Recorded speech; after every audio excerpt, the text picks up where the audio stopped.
ناظرین، راہ اسپیشل میں خوش آمدید۔ میں ہوں آپ کا میزبان محمد سعد اسلم۔ گویا کہ 16 دسمبر جو ہے وہ گزر چکا ہے، لیکن دسمبر کا یہ جو پورا مہینہ ہے، اس کو میں اگر یوں کہوں کہ اس سانحے کی جو تاریخ ہے، جو اس سے جڑی ہوئی ہے، اس کو ہمیں یاد کرنے کی دعوت بھی دیتا ہے اور اس سے کچھ نہ کچھ سبق سیکھنے کی بھی دعوت دیتا ہے۔ ہمارے ساتھ ٹیلی فون لائن پر سید فراست شاہ صاحب موجود ہیں۔ فراست شاہ صاحب کو آپ را ٹی وی کے بہت سارے پروگرامات میں پہلے دیکھتے رہے ہیں۔ آپ اسلامک ریسرچر ہیں اور ساتھ ہی ساتھ آئل انڈسٹری جو ہے اس کے پروفیشنل ہیں۔ آپ رائٹر ہیں، بہت ساری کتب لکھی ہیں آپ نے۔ پروگرام میں خوش آمدید کہتے ہیں۔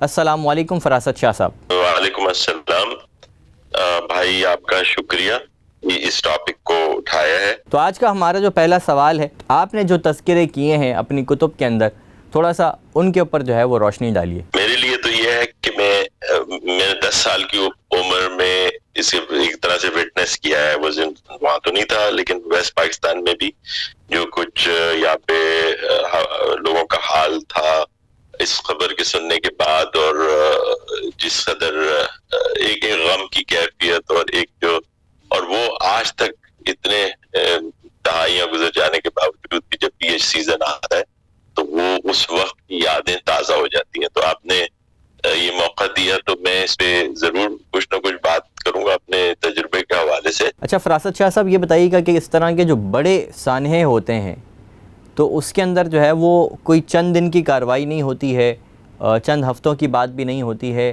جہاں تک میری ناقص عقل کا سوال ہے تو مجھے ایسا لگتا ہے کہ یہ چند ماہ کی بھی نہیں بلکہ چند سال کی کہانی ہوگی۔ تو correct me if I am wrong. پہلی بات تو یہ ہے کہ یہ سب کچھ ہو جانے کے بعد ہم لوگ، کیونکہ 70 کی دہائی میں 10 سال کی عمر تھی، تو وی گرو اپ ود بنگالیز، اور خاص طور پہ کراچی شہر میں ہمارا رہنا تھا، اور وہاں پہ اچھی خاصی تعداد میں بنگالی لوگ ہوا کرتے تھے۔ ہمارے گھر میں ہوا کرتے تھے، کچھ ہم بالکل ہمارے بھائیوں کی طرح رہتے تھے، اس محلے میں رہتے تھے، تو ہمارا بڑا اچھا انٹریکشن تھا ان کے ساتھ اور بڑی محبت تھی۔ تو ہمیں بہت یاد آتا ہے وہ دور بھی اور وہ لوگ بھی۔ خاص طور پہ میرے بڑے بھائی اگر میں یاد کروں تو وہ ایئر فورس میں تھے، پاکستان ایئر فورس میں، اور ایئر فورس میں بنگالی آفیسرز کی ایک اچھی بڑی تعداد تھی۔ تو ہم جب بھی ان کے اسٹیشن پہ جا کے ان کو وزٹ کرتے تھے تو ان لوگوں سے ملاقات ہوتی، ان کے نام، ان کی شکلیں، وہ سب میرے ذہن میں ہے اس وقت۔ مجھے سوئمنگ بھی ایک بنگالی آفیسر نے، ظہور الاسلام ان کا نام تھا، پائلٹ آفیسر تھے اس زمانے میں، انہوں نے سکھائی تھی ایک ایئر فورس کے بیس پہ۔ تو ود آل دیٹ یہ ایک دل میں ہے، یاد ہے، اس کی غم ہے۔ لیکن میں دنیا کے کئی ممالک میں رہا ہوں اور اکثر بنگلہ دیش کے لوگوں کی ملاقات ہو جاتی ہے، تو ان ساری جو ہماری رنجشیں رہی ہیں اس زمانے کی، اس کے باوجود اب جو عالم ہے، ہم کہیں بھی دنیا میں ان سے ملتے ہیں تو وہ جو محبت ہے، وہ جو ایک ریلیشن ہے، وہ دوبارہ سے اس کو آپ کو نظر آنے لگتا ہے، اور we are very close wherever we are in the world۔ اس دور کو یاد بھی کرتے ہیں اور اس کی کوئی ہم ڈسکس بھی کرتے ہیں، اس میں جو غلطیاں ہیں اس کا بھی ہم جائزہ لیتے ہیں اور کھلے دل سے بات کرتے ہیں لوگ۔ لیکن ایسی کوئی رنجش، ایسا کوئی چیز اب اس طرح کی تو نہیں ہے، اور جنریشن کے ساتھ ساتھ ختم ہوتی جا رہی ہیں۔ بہرحال اس میں بہت سارے لیسنز ہیں جس سے ہمیں سیکھنا چاہیے، اور کسی نے کہا تھا کہ تاریخ سے ہم یہ سیکھتے ہیں کہ تاریخ سے کچھ نہیں سیکھتے، تاریخ سے یہ سبق سیکھتے ہیں کہ تاریخ سے ہم کچھ نہیں سیکھتے۔ تو ہم تاریخ ہمارے سامنے گزر جاتی ہے، لیکن اس سے ہم کوئی اچھی راہ متعین کرنے کے لیے سبق سیکھتے نہیں۔ جی، اور ایسا بھی ہے کہ بائیسنس جو ہے وہ آج کے دور تک بھی، آج کے دن تک بھی جو ہے وہ کچھ نہ کچھ حد تک نظر آتی ہے۔ تو آپ پوری دنیا کے اندر جو ہے وہ بہت سارے ممالک کے اندر رہے بھی ہیں، بہت سارے لوگوں سے ملتے بھی رہے ہوں گے، تو اپنا جو مشاہدہ ہے وہ بھی تھوڑا سا پیش کیجیے گا کہ کیا جو دنیا کے اندر جو بنگالی کمیونٹی جو رہتی ہے ان کے ساتھ آپ کا کہیں نہ کہیں انٹریکشن جو ہے وہ ہوتا رہتا ہوگا، کیونکہ آپ کی کتب کے اندر بھی بارہا تذکرہ ہے، جیسا کہ میں نے پہلے عرض کیا، اور آپ کی گرفت ہے اس پورے جو سانحہ ہے, جو واقعات ہیں اس کے پیچھے, ان سب کے اوپر تو آپ کے کیا مشاہدات ہیں, تھوڑا سا وہ ہمارے ساتھ شیئر کیجیے گا کہ آیا آج ہم ان غلطیوں کو ایکسیپٹ کرنے کی, ہم بھی اور ہمارے جو بنگلہ دیشی بھائی ہیں ان کی بھی بات کر رہا ہوں, کہ کیا ہم جو ہے وہ دونوں طرف کے لوگ آج ان غلطیوں کو ایکسیپٹ کرنے کے قابل ہو چکے ہیں, کیونکہ سیکھنے کا مرحلہ جو ہے وہ ہے ایکسیپٹ کرنے کے بعد ہی شروع ہوتا ہے, تو اس کے بارے میں تھوڑا سا بتائیے گا. دیکھیں میں نے اس موضوع پہ کئی کتابیں بھی پڑھی ہیں, ان لوگوں کی کتابیں جو اس زمانے میں انہوں نے وٹنس کیا اپنی آنکھوں سے, وٹنس ٹو سرنڈر کے نام سے یہ ایک کتاب ہے. اس کے علاوہ کوئی فوج کے کئی لوگوں نے کتابیں لکھی ہیں, دیگر لوگوں نے کتابیں لکھی ہیں. زیادہ جو اس کا جو رجحان ہوتا ہے وہ ایک تو یہ ہوتا ہے کہ لوگ اس پہ رسپانسبلٹی فکس کرنے کی کوشش کرتے ہیں کہ فلاں آدمی اس کا رسپانسبل ہے, فلاں ادارہ اس کا رسپانسبل ہے. کسی حد تک یہ ساری وجوہات موجود ہیں, لیکن اس پورے سانحے کو سمجھنے کے لیے we have to go back into history, اور اس ہسٹری میں جا کے آپ not only the history of Pakistan کے, ہم جب ایک ساتھ ہوا کرتے تھے وہ 25 سال جو 24 سال تھے وہ نہیں, اس کے علاوہ جو اس سے پرانی ہسٹری ہے اس میں بھی جا کے آپ کو وہ جو ڈفرینس ہے نا. دیکھیں بنگلہ دیش جس علاقے میں بنا جہاں پہ بنگالی آباد تھے وہاں پہ مسلمز کی اکثریت تھی, اسی وجہ سے انگریزوں کے زمانے میں ایک ارلیئر آن بھی بنگال کو 2 حصوں میں ڈیوائیڈ کر دیا گیا تھا, پھر اس کے بعد انہوں نے ریٹریکٹ کیا اور پھر دوبارہ بنگال کو ایک بنا دیا. لیکن وہاں پہ میجورٹی تھی مسلمانوں کی, لیکن اس میجورٹی کے باوجود they were not in a very good situation, good position, نہ تو تعلیم کے حساب سے نہ کاروبار کے حساب سے, وہ ایک نیچے درجے کی, ایک کم تر درجے کی سمجھے کہ زندگی بسر کرتے تھے. ان کی بنسبت ہندو جو کہ کم تعداد میں تھے, اور لیکن وہ زیادہ پڑھے لکھے تھے, وہ زیادہ برٹش گورنمنٹ کے قریب تھے, کیونکہ بنگالیوں نے برٹش گورنمنٹ کے خلاف بڑی جدوجہد کی تھی. آپ سراج الدولہ کے ٹائم سے دیکھ لیں اور اس کے بعد بھی آپ کو نظر آتا ہے کہ ایک انگریزوں کا ان کے ساتھ کوئی تعلق اچھا نہیں رہا, چاہے وہ مل بنانے والے فیکٹریوں کے لوگ ہوں, یا بعد میں اگر آپ دیکھیں جب چرچل کے زمانے میں اس پہ ایک بڑی تنقید یہ ہوتی ہے کہ اس نے جو ہے وہ بنگال میں قید پڑا ہوا تھا, اور وہاں سے جو گرین کے جو جہاز تھے وہ کلکتہ سے اس نے کہیں اور بھجوا دیے تھے for on some other front. تو آل دیس تھنگس, ان کا جو مسلمانوں کے ساتھ جو معاملہ تھا وہ بہت اچھا نہیں تھا بنگال کے, اس لیے دے اسٹیڈ آن اے, یعنی یہاں پہ جو لوگ تھے ویسٹ میں وہ تو بہتر حالت میں تھے لیکن وہاں پہ نہیں. تو یہ ایک وہ ڈفرنس تھا, وہ پرانے زمانے سے چلا رہا تھا. یہ ضرور ہے کہ اس کو پیچ اپ کرنے کے لیے, اس کو حالات کو بہتر بنانے کے لیے بہت تیزی سے شاید کام نہ ہوا, وہ پاکستان کے بننے کے بعد نہ ہونا چاہیے تھا, لیکن ساتھ ساتھ پھر پاکستان کے ریسورسز کو بھی دیکھنا چاہیے. پاکستان کے نیا کنٹری تھا, سروائیول موڈ میں تھا, کوئی بہت زیادہ پیسے ویسے نہیں تھے, تو شاید کچھ کمی بیشی بھی رہ گئی اور بالکل رہی ہے. اور پھر بعد میں کیونکہ وہ ایک طرح کی سمجھے کہ ایک ڈپریویشن کا جو ان کے پاس وہ تھا نا, اس کو اور تقویت ملی ان چیزوں سے کہ ان کے ساتھ کچھ ناانصافیاں بھی ہوئیں, اور وہ حد تک پہنچ گئی کہ جب الیکشنز کا معاملہ آیا اس میں ان کے جیتنے کے بعد پھر ان کو حکومت بھی نہیں دی گئی.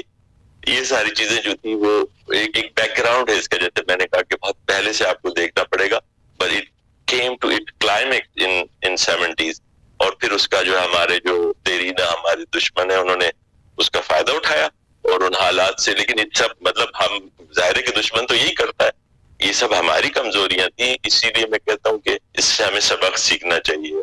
آپ نے کہا کہ کون سی چیزیں ہیں جس کو ہم نے زیادہ کور نہیں کیا, میرے خیال سے ایک اسپیکٹ تو یہ ہے کہ ہمیں بہت پیچھے سے جا کے اس کو اسٹڈی کرنا چاہیے, اور یہ بالکل ہی آخری چند دنوں کے آخری چند سالوں کے معاملات نہیں ہیں. It has a background, has a history to it, جس کو ہمیں نظر انداز نہیں کرنا چاہیے. شاہ صاحب ساتھ ہی ساتھ تھوڑا سا میں آپ سے یہ بھی گزارش کروں گا کہ ہمارے جو ناظرین ہیں ان کے لیے جو اسلامک ہسٹری ہے, جو ہماری تاریخ رہی ہے مسلمانوں کی, اس کے اندر بھی اس طرح کی بہت ساری غلطیاں جو ہے وہ ہم بہت پہلے کی اگر بات کی جائے, ہسٹری کی بات کی جائے, ماضی کی بات کی جائے, تو ہم جو ہے وہ کرتے رہے ہیں. ان کے اوپر تھوڑی سی روشنی ڈالیے گا, اور ساتھ ہی ساتھ جو بنگلہ دیش کے اندر انڈین اور ویسٹرن لابی، جس کے بارے میں بہانے کے طور پہ کہا جاتا ہے کہ چونکہ وہ انوالو تھے، ویسٹرن لابی انوالو تھی، انڈین لابی انوالو تھی، اسی وجہ سے سب کچھ ہوا. اور ہمارے جو سو کالڈ حکمران آج کے بھی ہیں، وہ بھی اسی طریقے کی باتیں کرتے ہیں کہ ہماری اس میں شاید کوئی غلطی نہیں تھی اور وہیں انہی کی وجہ سے ہوا. تو تھوڑا سا اس کے اوپر بھی جو ہے وہ روشنی ڈالیے گا. اور ساتھ ہی ساتھ یہ جو نقطہ جو میں نے پہلے عرض کیا ہے کہ تاریخ سے جو کنیکشن اس واقعے کا، اس حادثے کا بھی، اس سانحہ کا بھی ہے، وہ تھوڑا سا جوڑ گئے. بلکہ آپ نے جو کہا ان کے ساتھ ڈسکرمنیشن یا زیادتی جو ہو رہی ہے، روہنگا میں تو ایک اور معاملہ، لیکن جو میزورام اور بھارت کے علاقے ہیں جہاں پہ بنگالی اچھی بڑی تعداد میں، آسام کا علاقہ، وہ تو ایک ایسا علاقہ تھا جو میجورٹی کے حساب سے وہ پاکستان میں شامل ہونا چاہیے تھا. تو وہاں پہ بہت بڑی تعداد میں جو بارڈر ایریاز ہیں انڈیا کے، میزورام اور یہاں، اور اب تو بہت دور تک وہ چلے گئے رزق کی تلاش میں، کام کی تلاش میں، جس وجہ سے بنگلہ دیش سے بھی لوگ گئے وہاں پہ. تو یا پاکستان کے زمانے میں جب مشرقی پاکستان ہوتا تھا، لیکن ان کے ساتھ ڈسکرمنیشن ہو رہا ہے انڈیا میں بہت بڑے پیمانے پہ. یہ بات بالکل ٹھیک ہے. تو یہ ہم جس طرح کشمیر کے معاملات ہیں، وہاں پہ کوئی ایک ایسا خطہ تو نہیں ہے، لیکن یہ ایز اے کمیونٹی بنگالی جو ہے they are going through a lot of problem. ان کو واپس بھی جانے کی کبھی کوشش کی جاتی ہے، کبھی ان کو کیمپوں میں رکھا جاتا ہے، ان کی آئیڈینٹیفیکیشن کے معاملات کی جاتے ہیں، سمجھے خاصی مشکلات میں وہ زندگی بسر کر رہے ہیں. لیکن میں آپ کی توجہ ایک ایسی چیز کی طرف دلانا چاہوں گا اپنی بات کو سمیٹتے ہوئے، جو ہم نے شروع میں بات کی تھی کہ ہمیں تاریخ سے سبق لینا چاہیے. Very recently like last month میں اسپین کا وہ علاقہ جو اندلوسیا کہلاتا ہے، جہاں پہ مسلمانوں کی 800 سال سے زیادہ حکومت رہی اور وہاں پہ بڑی تعداد میں وہ آباد تھے. جب میں وہاں پہ گیا تو وہاں کی ہسٹری کو بھی پہلے بھی پڑھتے رہتے تھے ہم، اور زیادہ پڑھا. وہاں سے آنے کے بعد بھی کچھ چیزیں میں نے دیکھی، کیونکہ it is really an experience. کیونکہ وہ تاریخ کا ایسا باب ہے جو مسلمانوں کو پڑھانا چاہیے، ان کے اسکولوں میں پڑھانا چاہیے، ان کے مدرسوں میں پڑھانا چاہیے. اور انفارچونیٹلی ہمارے پاس لوگ اس سے بالکل بھی ان کی واقفیت بہت کم ہے اسپین کی یا اندلوسیا کی تاریخ سے. وہ اتنی بڑی تاریخ ہے اور وہاں سے آپ you can find the connections. جیسے میں نے کہا نا، تاریخ، کسی نے کہا تھا کہ تاریخ ہمیں یہ سکھاتی ہے کہ تاریخ سے ہم کچھ نہیں سیکھتے. تو وہ تاریخ جو ہے اس میں آپ کو اسی قسم کے مل جائیں گے اسباب جو کہ ہمارے ایسٹ پاکستان یا مشرقی پاکستان سے بنگلہ دیش کے سفر کے دوران آپ کو نظر آتے ہیں. ایک تو یہ جو ہم نے جس پہ بات کی نا، ڈیپریویشن والی بات. آپ جب اسپین جاتے ہیں، اندلوسیا جاتے ہیں، تو آپ یہ الحمرا دیکھتے ہیں، آپ مسجد قرطبہ دیکھتے ہیں، آپ جو ایک شہر اس نے بنایا تھا، عبد الرحمن سوئم تھا غالباً، جس نے قرطبہ کے ساتھ یہ خاص شہر بنایا تھا اپنی وائف زہرا کے نام پہ، مدینہ الزہرا. اس کے بھی آپ وہ بچا تو نہیں ہے، لیکن اس کے روئنس دیکھتے ہیں تو آپ کا اندازہ ہوتا ہے کہ ان لوگوں نے کس حساب سے ان چیزوں پہ پیسہ خرچ کیا ہوگا. مطلب ہم بہت اپریشیٹ بھی کرتے ہیں چیزوں کو کہ علم کی ترقی ہوئی، بہت بڑا مدرسہ بنایا گیا وہاں پہ، دنیا کی سب سے بڑی لائبریری وہاں پہ بنائی گئی قرطبہ میں، بہت اچھی بات ہے. مسجد بھی بنائی بڑی، سب بہت، وہ بھی اچھی بات ہے. لیکن اس پہ بھی بہت لیوشلی خرچ کرنا، میرے خیال سے وہ پیسہ کہاں سے آتا ہے؟ آپ مدینہ الزہرا بنائے، آپ الحمرا بنائے، جو چیز بنائے، وہ پیسہ آتا ہے ٹیکسیشن سے. اب آپ ٹیکسیشن کرتے ہیں تو لوگوں کے ساتھ ظاہر ہے کہ آپ اپنی عیاشی کے لیے، اپنے محلات کے لیے، اپنے شہروں کو نیا نرالا بنانے کے لیے یہ سارے پیسے جو ہے ٹیکسیشن سے اکٹھا کرتے ہیں. اور اسپین میں تو خاص طور پہ یہ معاملہ تھا کہ جب مسلمان وہاں پہ گئے تو یہ تو بیکورڈ نیشن تھے نا، یورپ کے سارے نیشنز اس زمانے میں. تو نہ ان کے پاس دولت تھی، نہ ان کے پاس کوئی ایسی چیزیں تھی جس میں ان کی بہت اچھی حالت میں رہتے. تو ان کو وہاں سے کوئی خزانے نہیں ملے تھے. جیسے کہ ریورس سائڈ پہ یہ ہوا کہ جب کرسچنز نے غرناطہ کو فتح کیا تو غرناطہ واز ویری بہت ہی ہیلتھی اکانومی تھی ان کی. اس کی اور وجوہات ہیں، وہ ہم آگے اگر موقع ملا تو بات کر لیتے. وہاں سے ان کو خزانہ ملا اور کہا جاتا ہے کہ اسی خزانے سے جو کولمبس کا جو ٹرپ تھا اسی سال میں 1492 میں اٹ اسٹارٹڈ، جس سال غرناطہ کا فال، اور غرناطہ سے خزانے سے جو پیسے ملے تھے اسی سے اس کی فنڈنگ ہوئی تھی کہ کولمبس جو ہے وہ امریکہ گیا تھا، امریکہ جو ہے وہ ڈسکور ہوا. تو کہنے کی بات یہ کہ یہ جو ہم تعمیرات کو بڑھا کے جو مغل انہوں نے جو ہے تاج محل بنا دیا اپنی بیگم کے اس کے کہنے پر، ٹھیک ہے آرکیٹیکچر کے حساب سے لوگوں نے بڑا خوبصورت ڈیزائن کیا، بہت اچھی چیزیں بنائی، یا وہاں پہ پیلسز بنایا یا مسجد ایون بنایا، لیکن اس کے لیے پیسہ کہاں سے آیا؟ پیسہ انہی لوگوں کے پاس سے آیا تھا جن نے اپنے ٹیکس لیا تھا. اور وہ کون تھے؟ وہ مسلمان آبادی تھی آپ کی اپنی، اور لوگ بھی تھے، کرسچن بھی تھے اس میں، جوز بھی تھے، لیکن مسلمان بھی تھے. اور یہ وہی مسلمان تھے جنہوں نے ان کا پھر جو ہے اس شہر کو برباد کر دیا تھا، یعنی اس کا اینٹ سے اینٹ بجا دی تھی، کیونکہ ایک انقلاب آ گیا تھا، ایک ریولوشن آ گیا. تو یہی چیزیں ہم، جیسے میں کنیکشن دیکھ رہا ہوں نا کہ آپ اس پاکستان میں دیکھیں ڈیپریویشن، نیچے رہنا. خیر ہم نے ابھی ایک تاریخی حوالے سے بات کی کہ پاکستان خود بھی اتنی کوئی اچھی حالت میں نہیں تھا، نئے حالت تھے، لیکن اب ہمارے لیے سبق کیا سیکھنے کے لیے؟ مثال کے طور پہ بلوچستان ہے، بلوچستان کی اسٹینڈرڈ آف لیونگ ہماری دیگر جگہوں کے مقابلے میں بہت پیچھے ہے. اب کیا مسئلہ ہے؟ تو اتنی سی چھوٹی سی آبادی کو ہم اس لیول تک نہیں لا سکے یا اس کے قریب نہیں لا سکے کہ ان کی جو ہے نا یہ جو ڈپریویشن اور اس قسم کے معاملات ہوتے ہیں، ایسی ذہنیت پیدا ہو. تو ایسی ذہنیت کو پیدا ہونے سے روکنے کے لیے حکمرانوں کا اور جو اہل ثروت یا یوں کہیں کہ جو زعماء ہوتے ہیں قوم کے اور جو اشرافیہ ہوتی ہے اس کا بڑا ہاتھ ہوتا ہے. تو یہی کچھ اندلوسیہ میں ہوا، یہی کچھ بنگلہ دیش میں ریپیٹ ہوا، اور دیگر جگہوں پہ صرف پاکستان کے حوالے سے نہیں، دیگر جگہوں پہ بھی آپ دیکھیں گے this is the same thing that repeat, کہ جب آپ حقوق لوگوں کو نہیں دیتے، ان کو دبا کے رکھتے ہیں اور اس کے لیے کوئی بہت ایفرٹ نہیں ہوتی، تو اس کا نتیجہ اس قسم کے تانے میں صالحات میں ہوتا رہتا ہے. اس کے علاوہ ایک اور بات ہے جو اس میں اہم ہے، وہ یہ کہ یہ تو ہم نے بات کی قرطبہ کے حوالے سے، جو ایک وہاں کا دارالحکومت تھا مسلمانوں کا، اور اس کی ہم نے کہا کہ کیا وہ بنتی ہے ایکولنس یا اس کے ساتھ کیا کنیکشن بنتا ہے.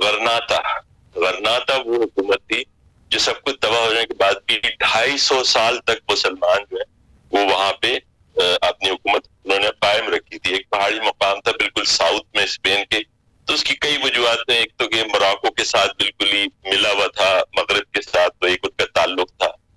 اٹ واز ویری پراسپرس، کیونکہ دنیا بھر سے ان کے لینڈ رابطہ تھا، مغرب کے تھرو، مراکش کے تھرو، مڈل ایسٹ، اور پھر آگے انڈیا، چائنا، عربیہ، اور اس طرف سی کے ذریعے وینیشیا، رومن امپائر، بیزنٹائن، ان سب کے ساتھ ان کا ٹریڈ تھا، کیونکہ ان کے پاس پورٹ بھی تھی، بہت بڑا علاقہ پورٹس تھی، ملاگا، یہ ساری پورٹس، المیرا یہ ان کے پاس تھی، اور اس کے ذریعے ٹریڈ ہوتا تھا. تو they were very prosperous. انہوں نے کیا کیا کہ جب یہ سب تباہ ہو گیا، باقی اسپین ہاتھ سے نکل گیا، تو انہوں نے یہ سوچا کہ بھئی اب ہم تو کرسچن آرمیز کا مقابلہ تو نہیں کر سکتے، تو ہمارے لیے سب سے بہتر یہ ہے کہ ہم ان کو ٹریبیوٹ پے کرنا شروع کر دیں. تو ہمارے پاس پیسہ ہے، ہم پیسہ دے دیا کریں گے ان پہ، وہ خوش رہیں گے. یہ اس طرح کا خیال ہے جو کہ آج کل کے بھی جو امیر مسلمان ممالک ہیں ان کے اندر ہوتا ہے، بس وہ ہماری حفاظت کر دیں گے، ہمیں کچھ کرنے کی ضرورت نہیں.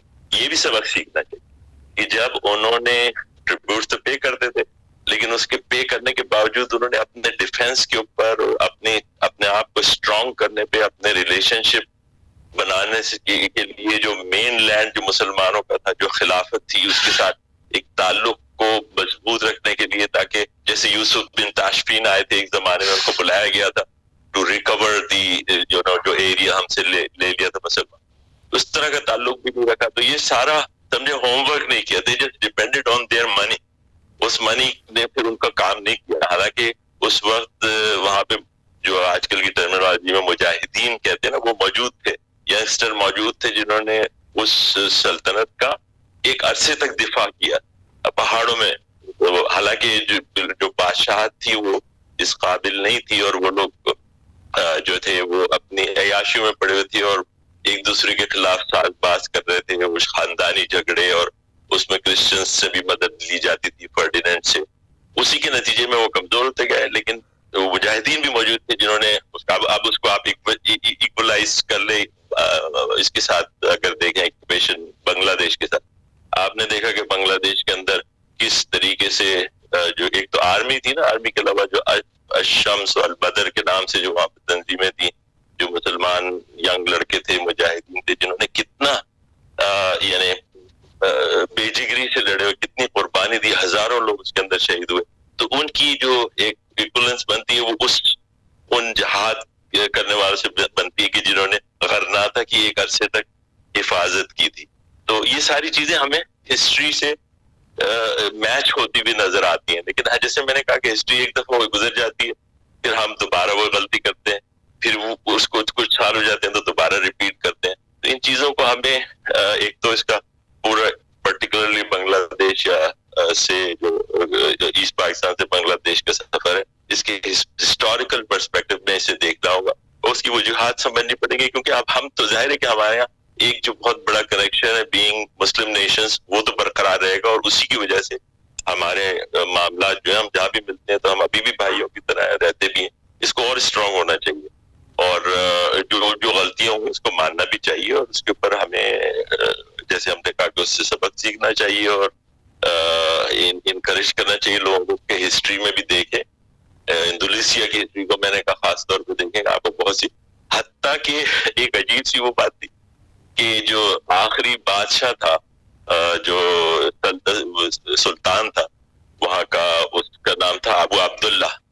یہ بھی ایک مشابہت ہے دونوں چیزوں میں. اس کا نام ابو عبداللہ تھا، اور اس نے ہماری جو غرناطہ کی سرنڈر کا جو ڈاکیومنٹ تھا اس پہ دستخط کیے تھے فرڈینینڈ کے سامنے. اس کی کچھ شکیاں تھیں، اس کے اوپر دستخط کیے تھے اور وہ حوالے کر کے چلے گئے آخر تک. یہاں پہ یہ ہوا کہ اتفاق سے نام بھی وہی تھا، ان کا نام تھا عبداللہ خان نیازی، جنرل صاحب. انہوں نے جنرل اڈوگا کے سامنے اس کو سائن کر کے جو ہے سرنڈر کر لیا. یہ فوجی تیاری میں بھی بہت کمزوری تھی. بالکل یہ بات ٹھیک نہیں ہے کہ وہ کہا جائے کہ جی وہاں پہ ہم ڈیفینس کرنے کے قابل ہی نہیں تھے. I think they didn't adapt. یہ جنرل یعقوب خان جو تھے اس زمانے میں، انہوں نے بڑے پلان بنائے تھے، اور اس میں سے کئی ایسے پلان تھے جس کے اوپر اگر عمل کیا جاتا، یہ میں نے اپنی کتاب میں بھی لکھا ہے، تو وہ آپ بہت عرصے تک سروائیو کر سکتے تھے، اور اس عرصے میں شاید معاملات بہتر ہو جاتے. لیکن ان سب کے اوپر ہم نے جو ہے وہ توجہ نہیں دی، اور فوجی بالکل پلاننگ کا بھی فیلئر ہے. لیکن وہ تو بالکل آخر کی بات ہے. اصل بات یہ ہے کہ ہسٹری میں جا کے آپ دیکھیں تو آپ کو کئی وجوہات نظر آئیں گی، اور کئی اپنی کمزوریاں نظر آئیں گی، اور ان کمزوریوں سے سبق سیکھتے ہوئے ہمیں آگے چلنا چاہیے اور اپنے معاملات کو سدھارنا چاہیے. ٹھیک ہے فراست شاہ صاحب، بہت بہت شکریہ. سیر حاصل آپ نے معلومات جو ہے وہ ہمیں فراہم کیا، اور ایک تھاٹ پرووکنگ جو ہے وہ یہ سیشن رہا. آپ کا بہت شکریہ، آپ نے وقت دیا ہمیں. اپنے میزبان محمد سعد اسلم کو اجازت دیجیے گا. آپ سے ملاقات ہوتی ہے نیکسٹ پروگرام میں. اس پروگرام کو شیئر کرنے کی آپ سے درخواست ہے. اللہ حافظ.